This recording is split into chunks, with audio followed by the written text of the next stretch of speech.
Hi friends, and a very warm welcome to all of you in this e-learning session. Welcome to Science.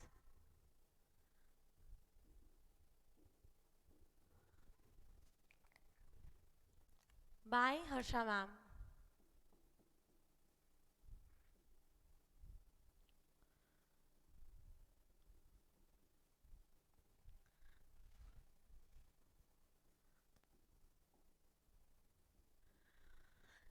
Try to recall what we did in the last lecture. We did the basic 20 elements and we saw their electronic configuration. In today's lecture, we are going to focus on valency of those 20 particular elements. Now, what is this valency and what is the valence electrons? If you remember the electronic configuration, then this concept of valency and valence electrons is just a game for you. How? First, let me explain you the definition of it. The very first definition is valence electrons.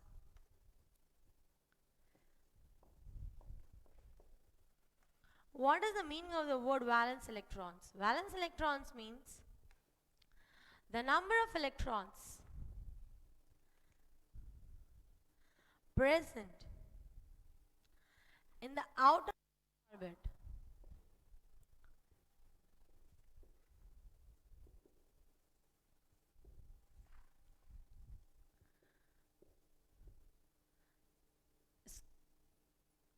are called as valence electrons.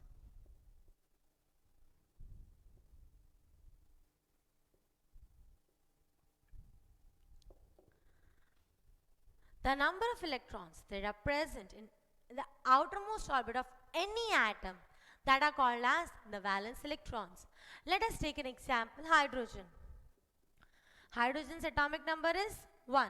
So in the outermost orbit it is having how many electrons? 1. In the first as well as in the last of its orbit it is having how many electrons? 1. Coming to helium. In its second orbit it is having how many electrons? 2. Lithium. How many electrons it is having? 3. So how to write its electronic configuration? 2, 1. In the outermost orbit, how many electrons it is having? 1. Because its atomic number is 3, try to recall in the first orbit 2 and in the next orbit 1. So what are the number of valence electrons in lithium? 1. Beryllium 2, 2. So how many number of electrons it is having in its second orbit? 2. Boron 2, 3. Atomic number of boron is, so what is its electronic configuration? 2, 3. So in the outermost orbit, how many electrons it is? 3. Carbon. Atomic number 6. So what will be its electronic configuration? 2, 4. In its outermost orbit, it is having 4 electrons. So in order to satisfy, its atomic number is 6. So in the first orbit, it has 2 electrons, and in the next orbit, it will have how many electrons? 4. Nitrogen. Atomic number 7. So electronic configuration is 2, 5. So what are the valence electrons of nitrogen? 5. Oxygen 2, 6. What are the valence electrons of oxygen? 6. Fluorine 2, 7. What are the number of valence electrons of fluorine? 7. Neon 2, 8. So what are the number of valence electrons of neon? It's 8. Sodium. Atomic number 11. So what is its electronic configuration? 2, 8 and 1. Sodium से third orbit start होती है. Try to recall. Yesterday 2, 8, 8, then next. We are going to see just now only till 20. Okay. Now coming to sodium. Sodium from here, the third orbit is starting. So for sodium, whose atomic number is 11, the electronic configuration will be 281. Magnesium, its electronic configuration will be 282. Aluminium, its electronic configuration will be 283. Silicon electronic configuration will be 284. Phosphorus electronic configuration will be 285. How many, what is the outermost orbit of sodium containing? Number of electrons. How many number of electrons are there in the outermost orbit of sodium? It is 1. So what is the valence? How many number of valence electrons sodium is having? 1. Magnesium 2. Aluminium 3. Silicon 4. Phosphorus 5. Sulfur 2, 8 and 6. Chlorine 2, 8, 7. After chlorine, potassium 2, 8, 8, 1. After chlorine we have argon. Argon has 2, 8, 8. Potassium 2, 8, 8, 1. And calcium 2, 8, 8, 2. So what are the valence electrons which are present in sulfur? Because its electronic configuration is 286. How many number of valence electrons it is having? 6. Chlorine electronic number is 17. So electronic configuration is 287. What are the valence electrons of chlorine? 7. Argon valence electrons 8. Potassium valence electrons 1. Calcium valence electrons 2. Just quickly note down the number of valence electrons of each and every element. When you are noting, write the whole electron configuration and just circle the valence electrons. Simply circled.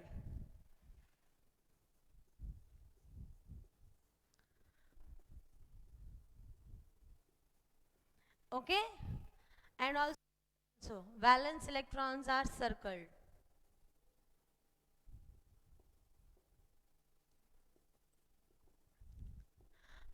Be quick, do it. After that we'll move further with the next particular part, that is valency. You have to be quick and in noting the content, so be quick.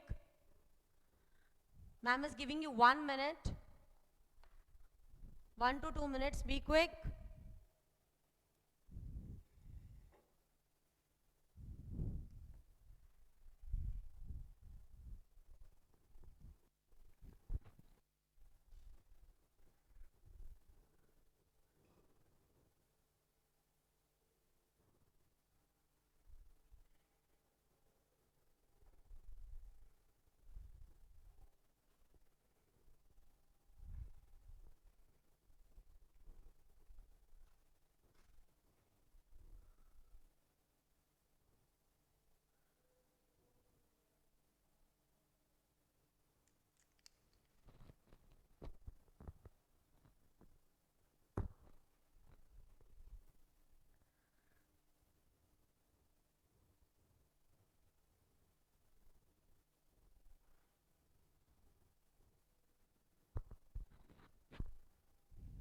Be quick.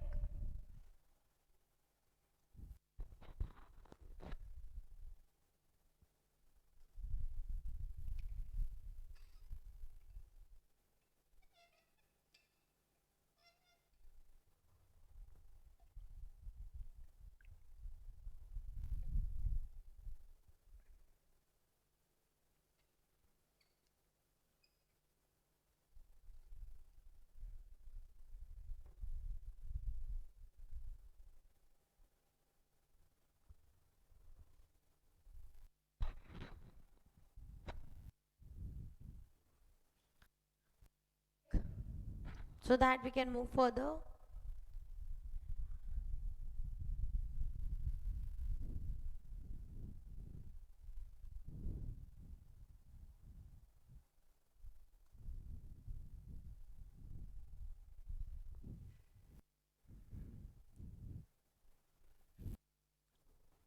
So I hope that you have noted down. Now what is the importance of these valence electrons?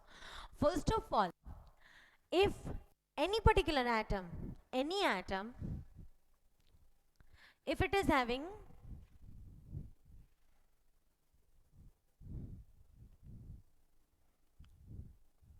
this is what we need to know. Any atom If it is having 1, 2 or 3 electrons in outermost orbit, then it is a metal. Any atom that is having generally 1, 2 or 3 electrons in its outermost orbit, what it is? A metal. Next, any element that is having 5, 6 or 7 electrons in outermost orbit, then it is non-metal. So what can we conclude from here? We can conclude that if we know the valence electrons, we can easily find out whether the given element is metal or non-metal. That means that we can find out all the chemical as well as physical properties of that particular atom.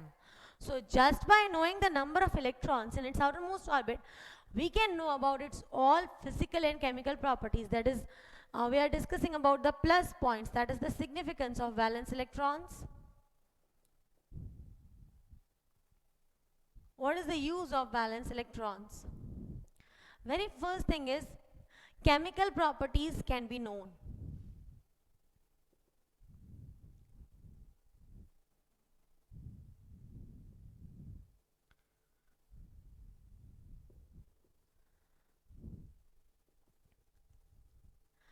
You can find out any chemical property of any particular element by using this concept.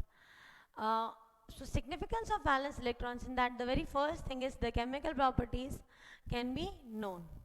The next particular thing is about the valence electron is this, that is, you can predict how much easily and how much quickly the bonds with other elements. That means about the combining capacity.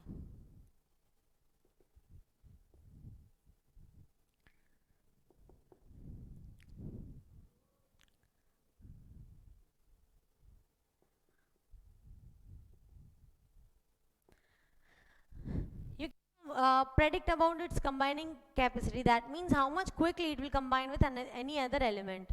If it will take more time to form compounds, or it will not take any time to form the compounds. So that can be predicted by using this concept of valency. So this is the significance of the valence electrons. Once you know whether it is a metal or a non-metal, you just have to see the last orbit and the last number of electrons. If it is matching with metal, then all the physical and chemical properties of metal are applicable to it. And if at all there will be any kind of exception, then it will be noted. Next, you can find out whether it is a non-metal. Again, you can just put all the basic physical properties and the chemical properties into it. So that is how you can predict. There are some elements which are having in between numbers. And one more thing,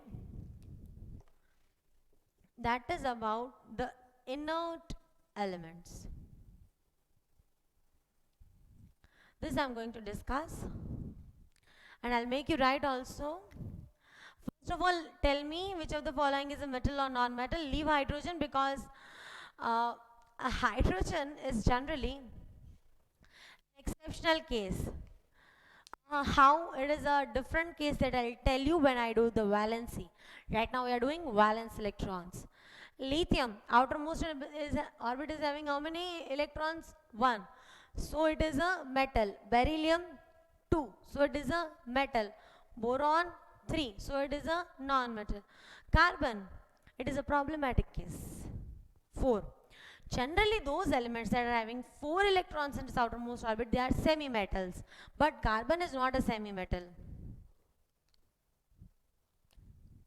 If they are having 4 electrons, then generally they are semi-metals. This is a general case. But every time we have no odd man out. In same way here also there is odd man out. Carbon is generally, you are knowing about the 2 allotropes of carbon. Which 2 allotropes is diamond and another one is graphite, right? You know. If we compare the diamond and graphite, both of them totally properties. Both of these are forms of carbon only, yet they are differing from each other a lot. How do they differ from each other now? The allotrope of carbon, that is graphite, that it is one of the very good conductor of electricity. Coming to diamond, it is the best insulator and the hardest ever material found in the nature. And graphite, it is so brittle that even you can break it with your hand. So this is how the difference is occurring in its properties. Carbon is actually coming in the non-metals, but it was a very big problem. Nitrogen 5, so it is non-metal. Oxygen 6, so non-metal. Fluorine 7, so non-metal. 8, no discussion about it is there, right? Sodium 1, so metal. Magnesium 2, so metal. Aluminium, so metal. Silicon, so semi-metal. Phosphorus 5, so non-metal. Sulfur, non-metal. Chlorine, non-metal. Argon, that I am going to discuss. Potassium 1, so metal. Calcium 2, so metal. Now wherever we have discussed over there, just write whether it is a metal or a non-metal. I'm giving you 1 minute time. In that 1 minute time, you have to think where you have to write metal and where you have to write non-metal and which places you have to leave empty because I left it empty for you. Quickly do it just now. Quick. You have exactly 1 minute time to note down which one is the metal and which one is the non-metal. Be quick, fast.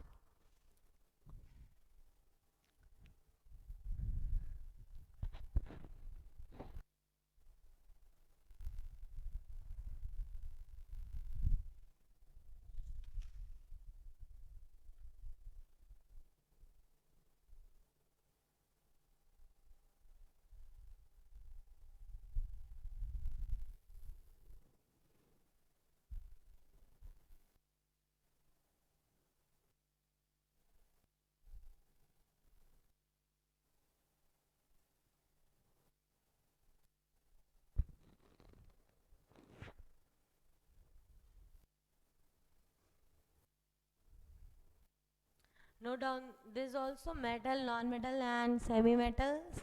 Note down the significance also. After noting this here you have to write whether it is a metal or a non-metal. Be quick in noting, then we'll move further.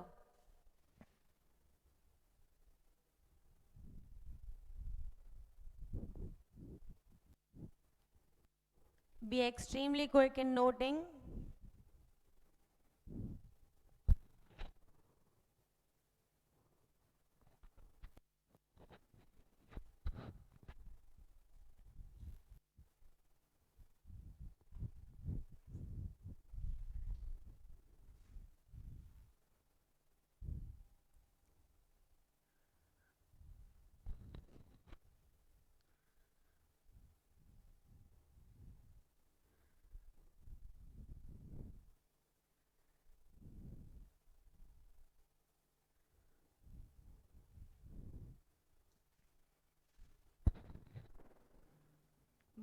Be very quick.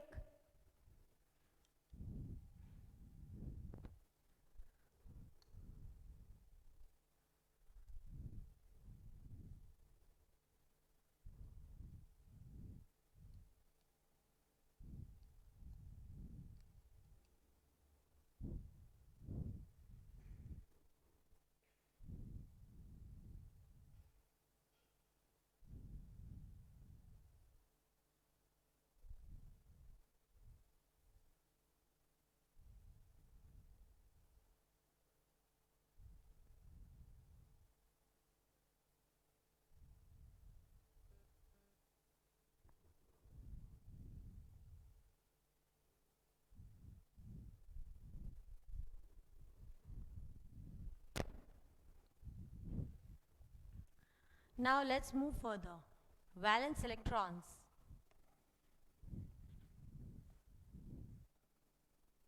That is the concept we are doing. Now I'm going to teach about the inert elements. You keep this particular all ions and atoms written in front of you.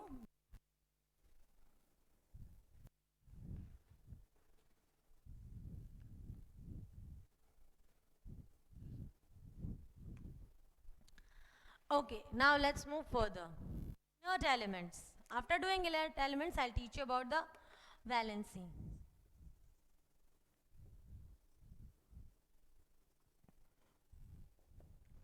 If I, in our particular state language, then inert elements are the Sukhi elements.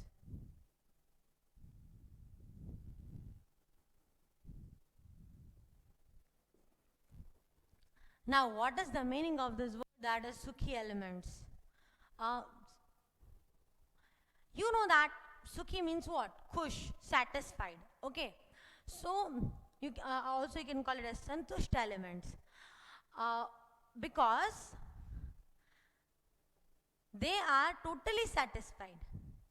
Now, when does human beings become totally satisfied? When their all needs are catered, all their needs are satisfied. In the same way, for the elements, now elements is having how many things? Three things, proton, neutron and electron. While proton and neutron, they are inside the nucleus, so they have to do nothing with that. What is the chakkar of is electron only. Whatever is the problem of, that is of electron only. Now, any element will become Sukhi element if its outermost orbit is completely filled with electrons. Like if our needs are satisfied, we become happy in the same way. If any atom's outermost orbit is completely filled, what it will become? A Sukhi element. That is, it will become an inert element.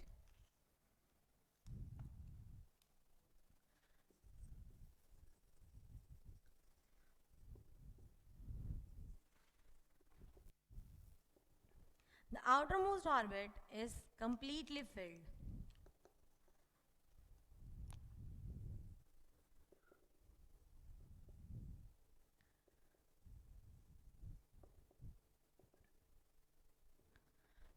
Because the outermost orbit is completely filled, the atom is okay. Now, which are those elements? The elements are helium,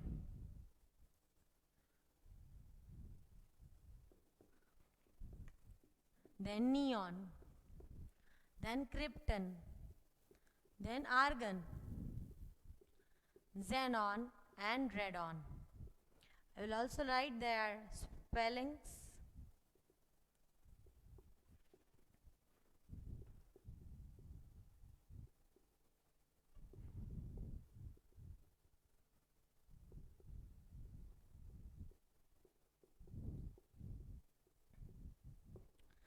Just have a look at the very first element, helium.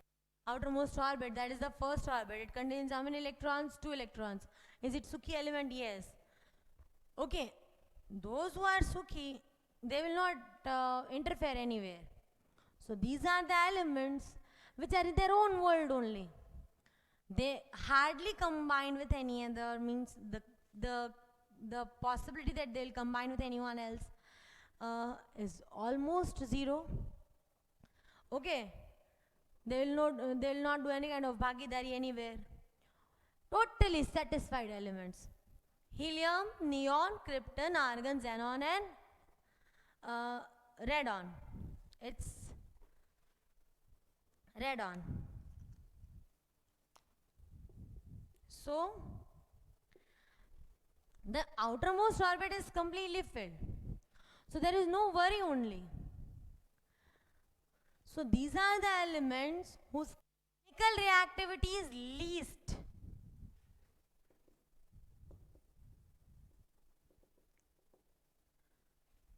Or you can say it's negligible.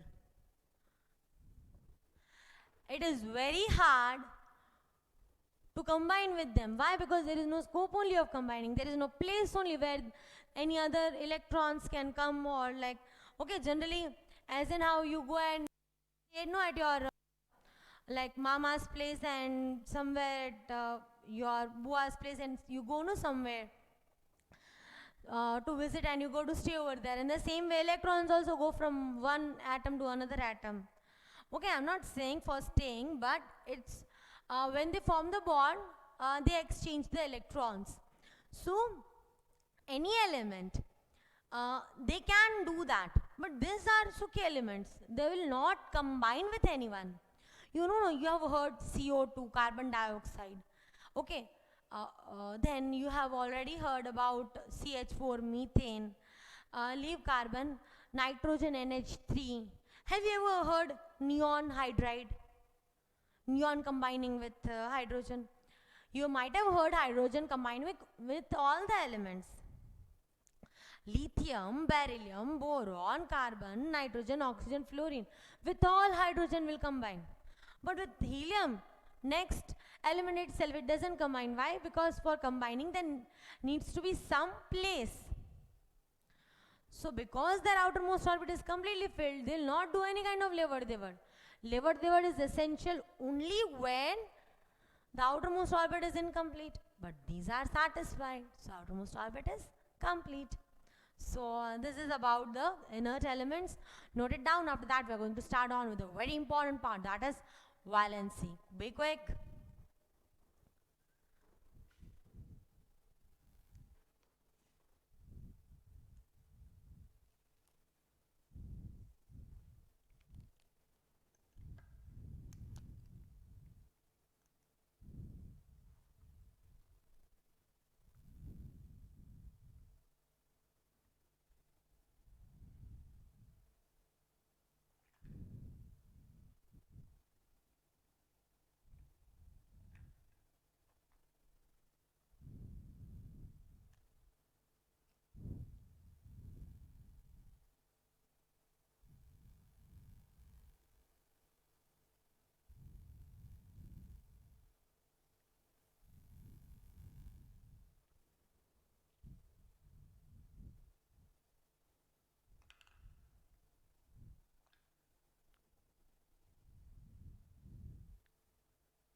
Quickly note down.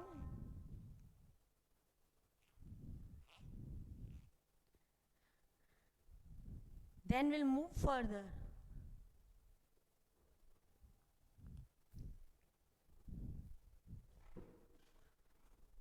So I hope that you have noted everything about the inert elements. Now we are going to move on with the valency.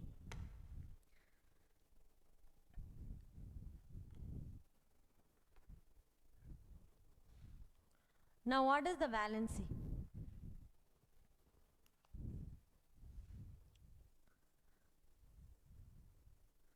The combining capacity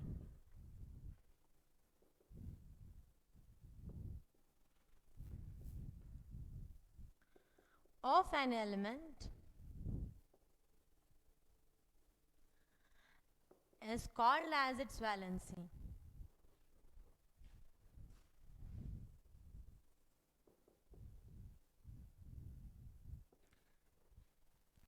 Now be over here because very major part of the chapter I'm going to teach you. Valency. What is valency now?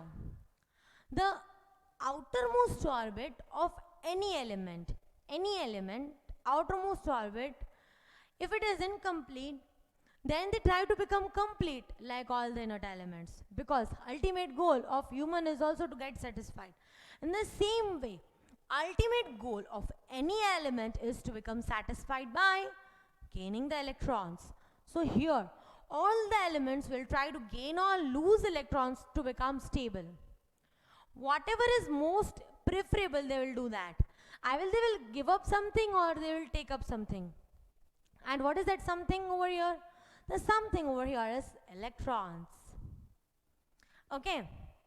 So any element, it will either take electrons or it will lose electrons. Any element, either it will take electrons or it will lose electrons to become stable. And the number of electrons it is losing or it is gaining to become stable is called as its valency. To speak in very easy words, then what is valency? If I speak in easy words, this is the particular definition that you have to write. The number of electrons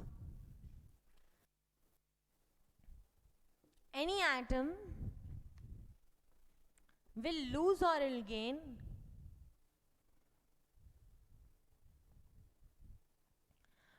to become stable like inert elements,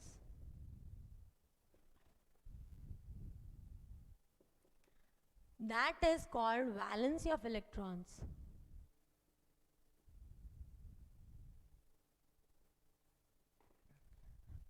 So any element's valency is the number of electrons it will lose or number of electrons it will gain. This is the normal words that I am saying, but you have to write it, the definition, word to word this only. That is the combining capacity of element, what it is called as the valency. Now let's move further in this particular topic, that is valency. Coming to hydrogen. It is having one electron, right, to become stable. Helium needs to take one, and if at all it loses one, it will become what? So hydrogen give up everything and become sannyasi. That is also possible for hydrogen, right? So hydrogen is in this case where it can give also one electron, it can take also one electron. So hydrogen is having what valency? Plus or minus 1.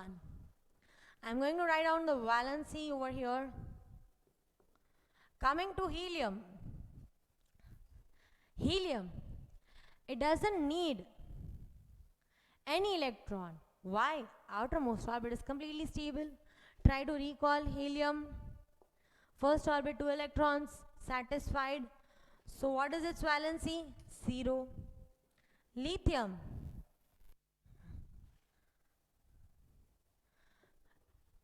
Two, 8. That is the general way. Second orbit, then there should be how many electrons maximum? 8. If we talk about lithium, in its outermost orbit, it is having how many electrons? 1. To become stable, either lithium needs 7 electrons or it needs to give up 1. Okay. Lithium, either it can give 1 or it can take 7. I'm talking about lithium. So which one is more preferable? To give or to take? One answer me. To 1 or to take 7? Which one is more feasible, you tell me? It's give up 1. Whenever they are giving, they become positively charged, that is plus 1, and whenever they are taking, they become negatively charged. How many it is giving? 1. Give 1 electron, so lithium will have plus 1 charge. There is one more reason, scientific reason why the charge will be plus 1, but that I will not teach today. I will teach in the next session only.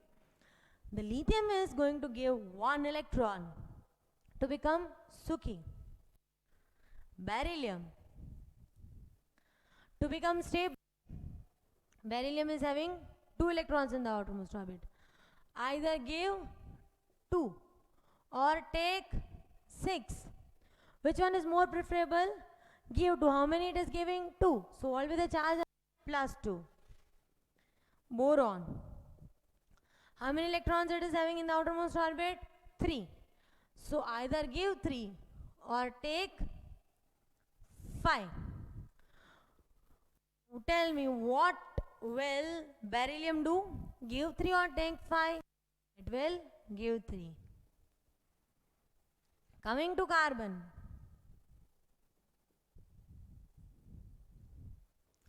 How many electrons it is having in the outermost orbit? 4. So, what will the carbon do? Give 4 or take 4. Here, both are same. So, it will be either plus or minus 4. Nitrogen atomic number 7. Electronic configuration 2, 5. 1, 2, 3, 4. Outermost orbit contains 5 electrons. So either it needs to give 5 or take 3. What it will prefer? It will prefer to take 3 or give 5. It will prefer to take 3. When it is taking 3, what will be the charge? Minus. How many it is taking? 3. So Valency of nitrogen will be -3. Oxygen. Okay. This is -3. Remember, now all the negatives are starting, okay? This is dash over here. -3 is the valency. Coming to the, don't get confused in plus and minus or dash and minus. Oxygen. Atomic number 8. Electronic configuration 2, 6. Either it needs to give 6 or take 2. Which one is more preferable? Take 2. So Wolbe's valency -2. Fluorine. Atomic number 9. Electronic configuration 2, 7. Either give 7 or take 1. What it will do? It will take 1. So its valency will become -1. Neon. Outermost orbit 8 electrons. Totally satisfied. So what will be its valency? 0. Got it? Same way. Sodium.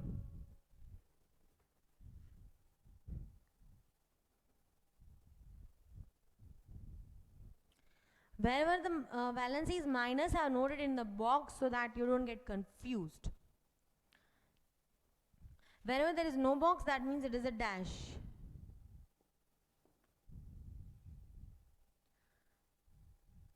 Sodium.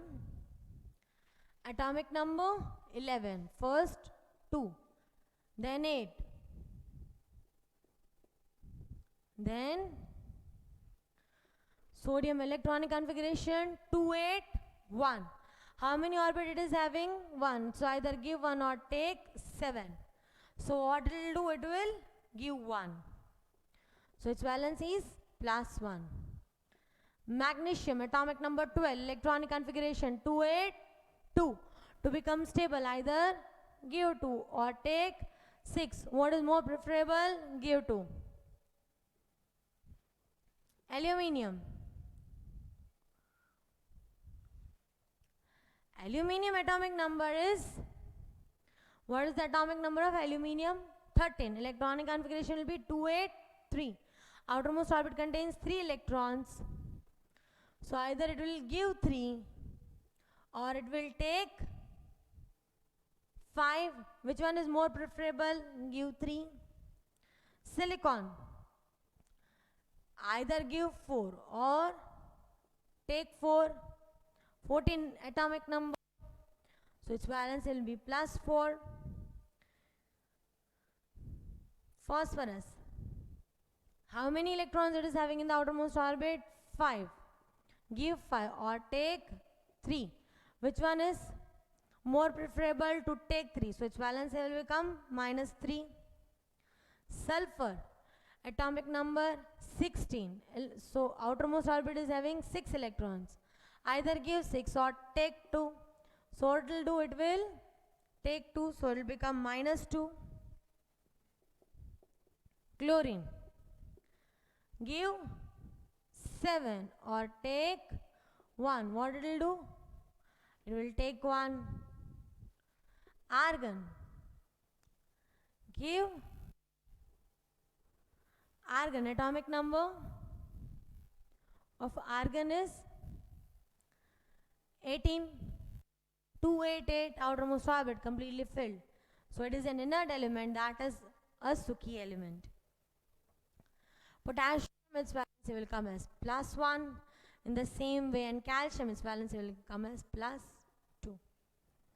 I'm writing all the valencies in the box. You have to note it down.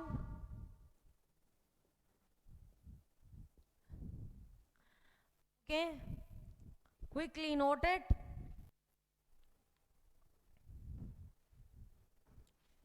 You have exactly 1 minute to note it. After that, we'll conclude. And you have to memorize all the valencies. Be quick.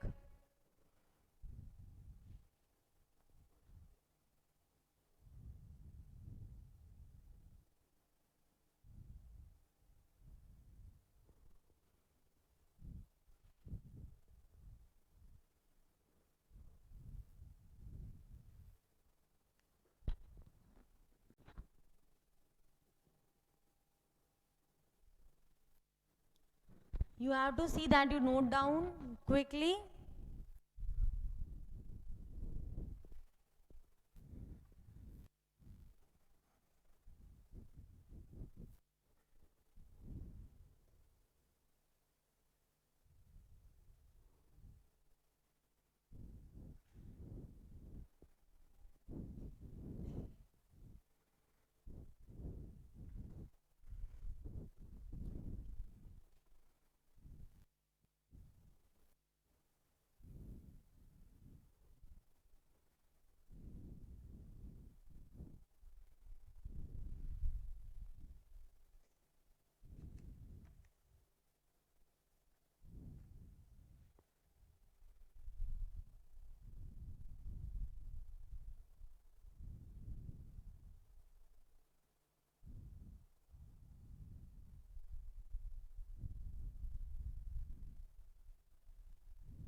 So I hope that you have noted all the content and you have understood all the content. And that's all for the content of the day. What you have to do is you have to memorize all these valencies, and next time, when in our next lecture, we are going to do about the compound formation, because we have already discussed about its valency. Okay, so that charge it will be carrying, and we'll do atoms, cations, anions, and then we'll understand on how the chemical formula of any particular compound can be formed by using this concept of valency. Keep all the notes that we have done up till now with you. I'll ask you to use it anywhere so that it becomes very easy for you whenever you're calculating everything. So that's all for the content of the day, and thank you so much for listening to me. I hope you have understood all the concept of valency. Do keep doing the homework as in how you are doing. That's all for the content of the day. Thank you so much for listening to me, and have a very good day, all of you. Bye bye.